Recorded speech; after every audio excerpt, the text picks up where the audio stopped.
ഞാൻ ഏട്ടനെ ഏട്ടത്തെയും കാത്തിരിക്കായിരുന്നു. നവീനെ വിളിക്കുകയോ കാണുകയോ ചെയ്തായിരുന്നോ? ഞാൻ അവനെ വിളിച്ചായിരുന്നു. അവൻ മാക്സിമം ശ്രമിക്കാന്നൊക്കെയാ പറഞ്ഞത്. അവൻ ആരെയും ചീറ്റ് ചെയ്യാൻ കഴിയില്ലെന്നൊക്കെ പറഞ്ഞു. ആ പറച്ചില് എന്തോ ഒരു പന്തികേട് എനിക്ക് തോന്നി. ഏട്ടാ, നിങ്ങൾ രണ്ടാളും നോക്കിക്കോ. നാളെ കോടതിയിൽ അവന്റെ ബുദ്ധിയൊന്നും പുറത്തെടുക്കാൻ പോകുന്നില്ല. അവൻ ഈ കേസ് നീട്ടിക്കൊണ്ടു പോകാൻ ആഗ്രഹം. എടാ, അവന്റെ ഭാഗത്ത് നോക്കുമ്പോഴേ അതിൽ കുറച്ച് ശരിയൊക്കെ ഉണ്ടല്ലോ. നീയും അനാമികയും തമ്മിലുള്ള ഡിവോഴ്സ് നടക്കാതിരുന്ന നിന്റെ കല്യാണം നടക്കില്ല. നീയും നന്ദുവും തമ്മിലുള്ള അടുപ്പത്തെ പറ്റിയൊക്കെ ഇപ്പൊ തന്നെ അവര് മനസ്സിലാക്കി കാണും. അല്ല, ഏട്ടത്തിയുടെ വീട്ടില് രണ്ടാളും പോയിരുന്നോ? പോയിരുന്നു. അമ്മ നവീന്റെ നന്ദുവിന്റെ ജാതകം നോക്കിയിട്ട് നല്ല ചേർച്ചയുണ്ടെന്നാ പറയുന്നത്. ഞങ്ങൾ നിന്റെ കാര്യം സംസാരിക്കാൻ വേണ്ടിയിട്ടാ പോയത്. പക്ഷേ അവരിപ്പോ വലിയ പ്രതീക്ഷയില്ല. അതുകൊണ്ട് ഞങ്ങൾക്കൊന്നും പറയാൻ പറ്റിയില്ല. ഓ, ചുരുക്കി പറഞ്ഞ എനിക്ക് ഡിവോഴ്സും കിട്ടത്തില്ല, നന്ദുവിനെയും കിട്ടത്തില്ല. ഒരു സമയത്ത് ഞാൻ ഏട്ടനോടും ഏട്ടത്തിയോടും നേരത്തെ എന്റെ ഇഷ്ടം പറഞ്ഞില്ലെന്ന് പറഞ്ഞാ നിങ്ങൾക്ക് എന്നെ വിമർശിച്ചത്.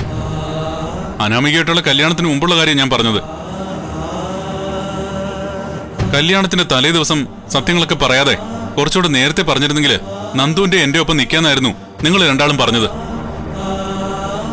ഇപ്പതാ വളരെ നേരത്തെ തന്നെ ഞാൻ എന്റെ മനസ്സിലുള്ളതൊക്കെ പറഞ്ഞു കഴിഞ്ഞു. അത് ഏട്ടനോടും ഏട്ടത്തിയോട് മാത്രമല്ല, ഈ വീട്ടിലുള്ള എല്ലാവരുടെ മുന്നിൽ വെച്ചാ പറഞ്ഞത്. എന്നിട്ടും എന്നെ സഹായിക്കാൻ ആർക്കും പറ്റുന്നില്ല. അനി, കോടതിയിൽ നാളെ നീ പ്രതീക്ഷിക്കുന്ന പോലെയല്ല കാര്യങ്ങൾ സംഭവിക്കുന്നെങ്കിൽ നിനക്ക് നവീനോടുള്ള കടപ്പാട് കൂടുക ചെയ്യുന്നത്. നവീൻ അങ്ങനെ നിനക്കൊപ്പം നിൽക്കുമ്പോ അവനെ വേദനിപ്പിക്കാൻ നിനക്ക് പറ്റുമോ? അത് ഞാൻ സമ്മതിച്ചു. പക്ഷേ നന്ദുവിന്റെ മനസ്സെന്താണെന്ന് ഇതുവരെ ഏട്ടനെ എടുത്ത് അറിയാൻ ശ്രമിച്ചിരുന്നോ? അവൾക്ക് അനിയെ ഇഷ്ടമാണെന്ന് ഞങ്ങൾക്കറിയാം.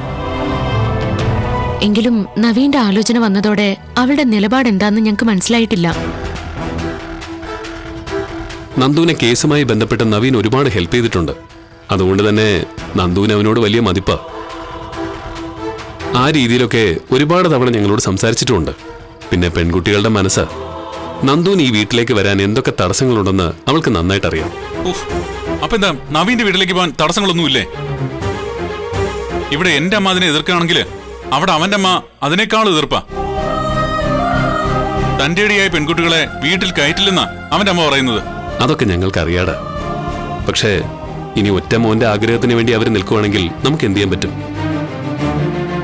അനി, ഞങ്ങൾ രണ്ടാൾക്കും ഇപ്പോ ഞങ്ങളുടെ അനിയനും അനിയത്തിയും ഒന്നിക്കണം തന്നെയാ. പക്ഷേ അതിനുവേണ്ടി വളഞ്ഞ വഴിയൊന്നും തേടാൻ പറ്റില്ല.